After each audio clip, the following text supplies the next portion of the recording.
What's happening, y'all? What's going on? It's your main man, Senior Coach 5, in the building, talking Initial D. So now we're still in stage 1, but we are at the part where we realize that there are other mountains and other passes where there are other street racing crews. And this one from Myogi Pass is called the Night Kids. And their leader is Takeshi Nakazato, and he drives a Nissan Skyline GT-R, aka the R32. Now, he's heard about Mount Akina and the 8.6, and he now wants to challenge it so that he can show that his crew that he is the #1 driver.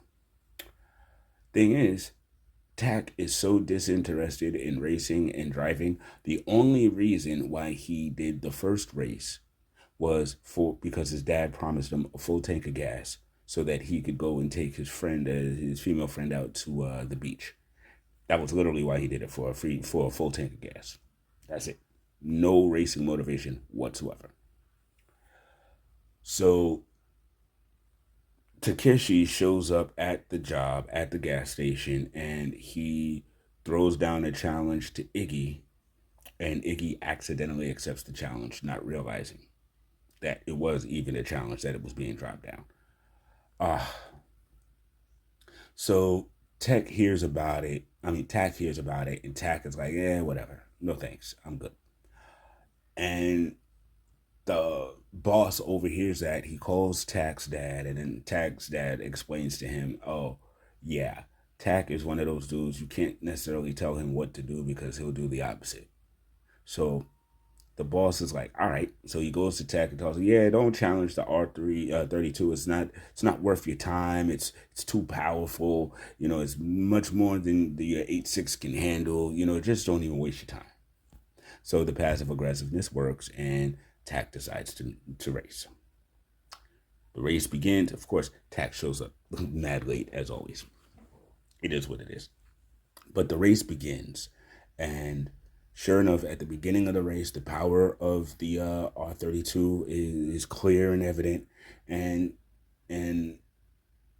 he's going for it. And Tak is actually like, oh, this is interesting. But as the race gets deeper and deeper, and the hairpin turns, hit, Tak understands the course. So he's not worried about power and speed. He knows that he can maneuver the course to make up for his time. And unfortunately, Takeshi is still thinking, power. And he ends up getting dusted. Not only did he get dusted, he ends up spinning out. And he's never done that before. And he realizes, even though he lost the race, he didn't lose to a superior vehicle. He lost to a superior driver. And he was okay with that. The respect that these drivers have for Tak is becoming, wonderful to watch. And this was a hell of an episode. So make sure you check it out.